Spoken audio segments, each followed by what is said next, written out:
No me enseñes a decir promesas que no he de cumplir. Gracias a usted. Gracias a ti. Gracias a usted. Muchas gracias por la invitación. No, muchas gracias por la invitación. Muchísimas por la charla. gracias. Muchísimas gracias, Lalo. Un abrazo para todos. Muchas gracias. Gracias, buen fin de semana.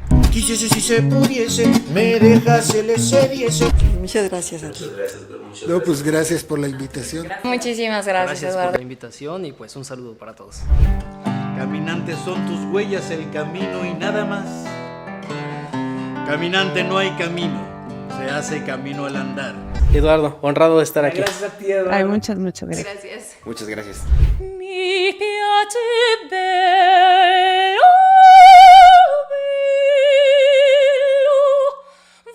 andare in porto. Felicidades, Lalo, por este nuevo proyecto.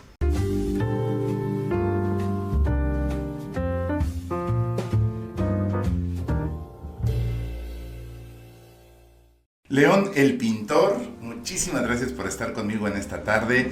Para mí es un verdadero privilegio poder platicar con alguien que ha dedicado su vida o parte de su vida al arte.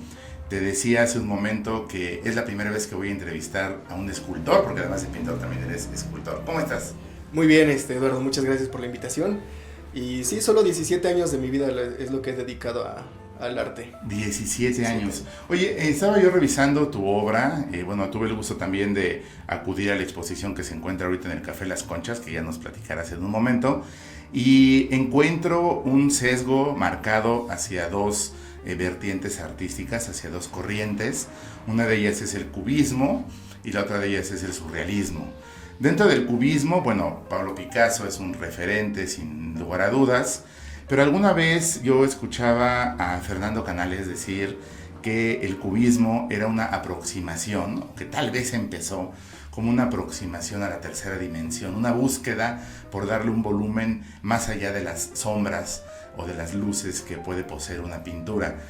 Para ti, ¿qué es el cubismo? ¿Cómo lo encuentras? Bueno, el cubismo para mí es esa parte en donde desintegras totalmente una figura para que el ojo humano sea confundido y tu cerebro, con todas las imágenes que tú has llegado a ver, las interprete. Entonces se genere una visión propia. Es de ir de lo plano al volumen. Exacto. Con solo líneas. Entonces, líneas y sombras, luces y sombras es lo más importante, pero si tú le quitas esos colores y esas luces y sombras, el cubismo es totalmente plano. Entonces lo que haces es, lo que yo hago, mi cubismo es jugar con las líneas para que tenga ese volumen.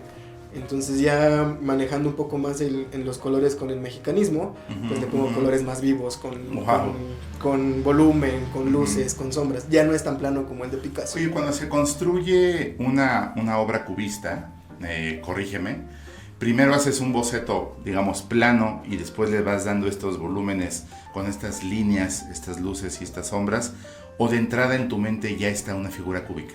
Las dos formas. Principalmente si es una persona, lo que hago primero es un boceto y después destruyes ese boceto.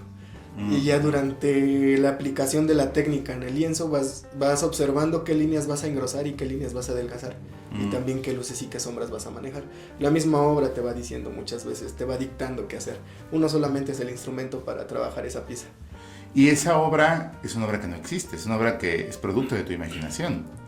Y eso es más complicado, porque de repente yo veo gente que toma clases de pintura y lo que hace es tomar una foto o tomar otra pintura de alguien más y copiarla, ¿no? Una especie de artesanía, de réplica, pero no un nacimiento propio de una imagen que puede contar una historia y que viene totalmente de tu ser, de tu imaginación. ¿Tú empezaste copiando, como todos? Creo que todos los pintores, o la mayoría de los pintores o artistas empiezan copiando. Es importante, para generar arte debes ver arte.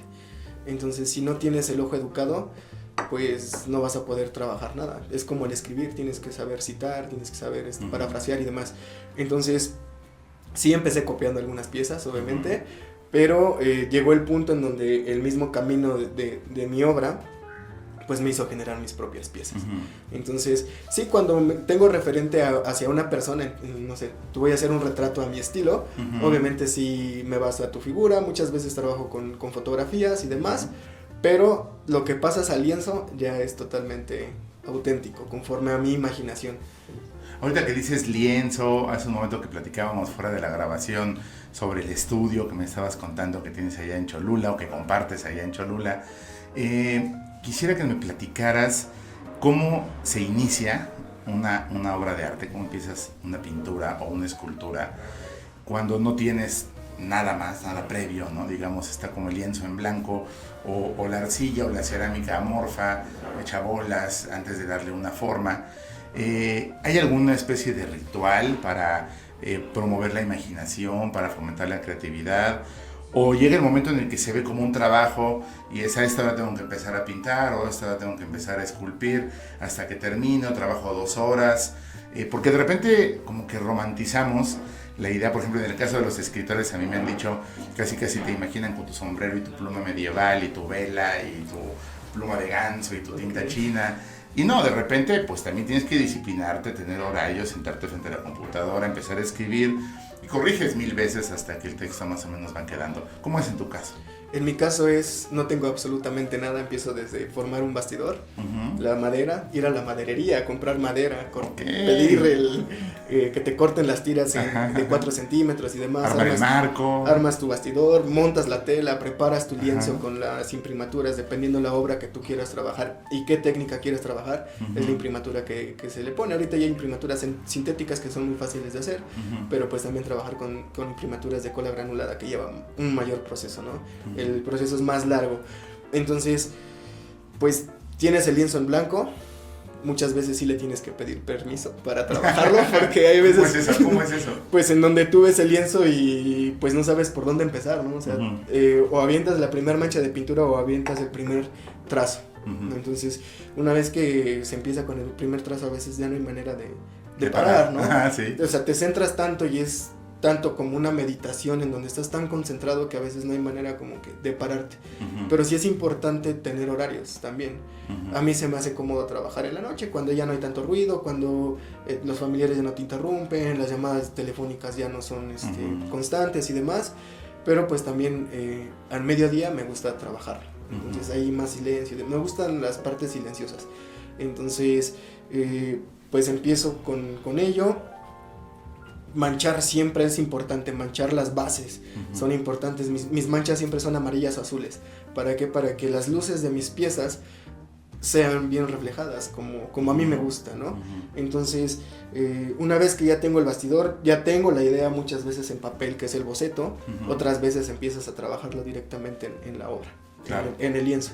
Y ya referente a la cerámica, obviamente yo personalmente no sé preparar un barro. Pero el barro lo preparan en el taller donde trabajaba. Claro.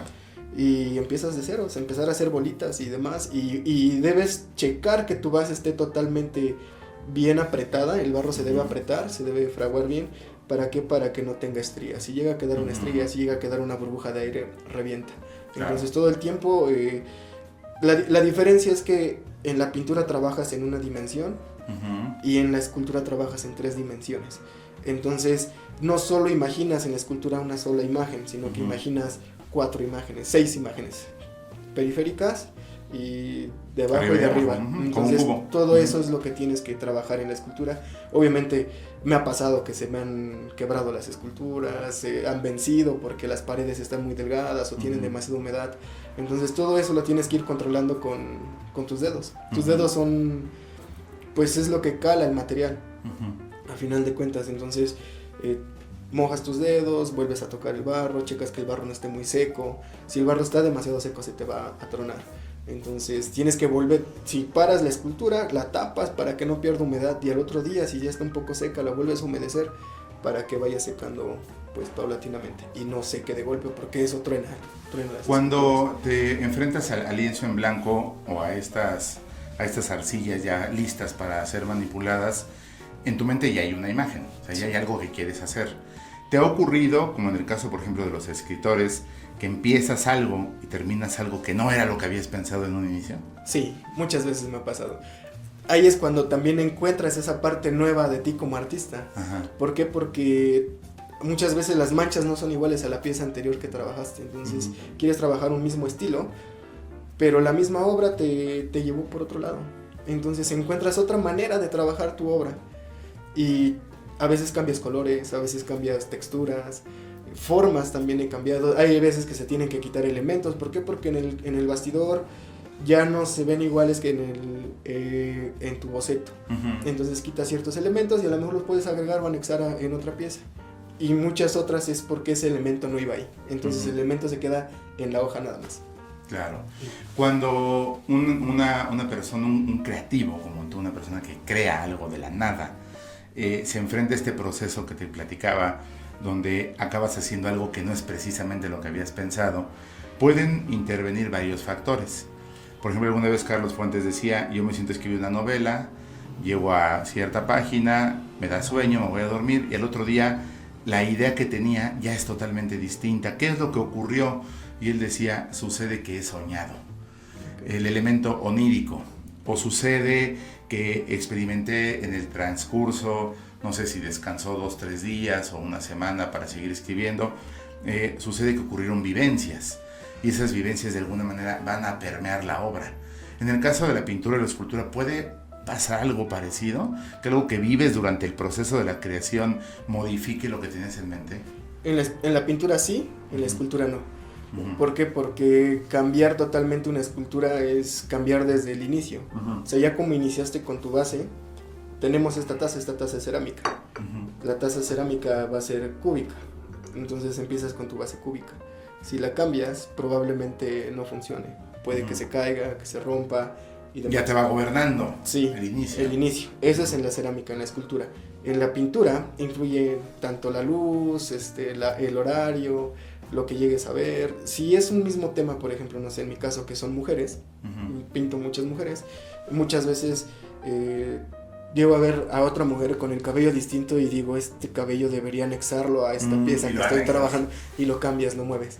Entonces, esa parte sí es importante, en donde tú vas pues interviniendo la pieza, ¿no? La puedes cambiar, sí llega a haber ciertos cambios. Mis obras son volubles, son muy sociables las piezas, entonces algunas veces sí, quitas unas líneas, quitas otras y te da algo magnífico, ¿no? O sea, podemos ver el boceto y ver la pieza, y muchas veces gusta más el boceto que la pieza. Okay. Sí, porque es la idea original. Oye, y también el boceto tiene cierto valor, ¿no? Sí. Yo recientemente en una galería, creo que de la Ciudad de México, vi que se estaba exponiendo y a la venta bocetos de Francisco Toledo. Sí. Y tenían un valor incluso mayor que muchas de sus obras, tanto pinturas como esculturas, porque en el boceto hay como esa primera intención, ¿no? Y hay esa primera carga, digamos, de improvisación, de cómo puede salir. Son rayones, ¿no? Son manchas, está borrado, está arrugado, y ya después cuando pasas a la obra que vas a vender, que vas a exhibir, que vas a regalar, pues ya hay un cierto grado de perfección, o sea, la vas corrigiendo hasta que queda a tu gusto o al gusto de la persona que te lo pidió. Pero en el boceto no, en el boceto hay como esa parte del alma humana en estado puro. Claro, sí, el arte es totalmente eso, no sentir. Entonces, en tu boceto es la primera impresión que tienes de tu obra, ¿no? De lo que vas a hacer en la obra. Ya una vez que pasas al lienzo, la obra ya es más pensada, ¿no? Incluso a mí me pasa, es más sobada, ¿no? Es más, trato de que las líneas no se vayan tan chuecas, o que... Claro. Bueno, ya lo hago más a mi criterio, ¿no? Más pensada, la analizo más, veo que la paleta de colores sea correcta, que la colocación de las luces sea correcta. Sin embargo, en el boceto es así como de, pues es que aquí le empiezas a meter todo lo que puedes, y el boceto ahí está, se queda, es una pieza diferente, es como una copia, pero es la primer copia, ¿no? De la obra. Entonces, pues el boceto siempre va a decir mucho, ¿no? Incluso a mis bocetos yo les escribo. Entonces muchas veces les escribo a mis bocetos. No me gusta compartir lo que escribo porque siento que no escribo bien. ¿Quién sabe? Pero es como que esa parte que me generó el por qué hacer esa pieza, ¿no? Claro. Entonces, y es como un memorándum, como un recuerdo, sí, ¿no? Una memoria de por qué estabas haciendo lo que estabas haciendo. Claro, es como mi diario. Claro. La obra, mi diario está lleno de dibujos, ¿no? Entonces, ¿lo conservas? Pues ese es mi diario, tengo como 6-7 libretas que ya llené de puros dibujos, hay bocetos que he pintado, Hay bocetos que solo decía se va a pintar en tal fecha y nunca llegó la fecha, ¿no? Nunca se pintaron. Y ahí están solo como bocetos, solo como dibujos. Wow. Algunos como los primeros dibujos que empecé a trabajar que eran en libretas blancas de papel bond, obviamente ya el pigmento se empieza a perder. Por más que ya el esmalte y demás, pues es por la calidad del papel, ¿no? Claro. Entonces ahora entinto mis bocetos para que no se... Para que duren. Para que duren un poquito más. Oye, al principio de esta conversación decíamos que dos de las corrientes artísticas que más abordas es el cubismo, pero también el surrealismo.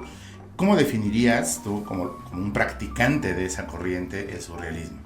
Pues es todo lo que vivimos a final de cuentas. México es tan surrealista que sí te influye demasiado, pero a final de cuentas el surrealismo, como lo dice la teoría, es algo que no existe, ¿no? Es la combinación de los sueños con la realidad. Entonces, en mi caso, pues ese surrealismo lo he manejado en la figura humana. O sea, nunca vamos a ver una figura humana parecida a lo que yo hago, ¿no? Solamente que te accidentaras y que te quedaras sin ojos y sin boca, claro. Obviamente vas a poder ver un humano así. Ajá. Pero la intención de mi surrealismo de que no tenga ojos ni boca es que el espectador se siente identificado con esa pieza. Que el espectador se identifique y pueda poner su rostro con su imaginación en mis piezas. Entonces, ese surrealismo que yo manejo es más despierto que dormido, ¿no?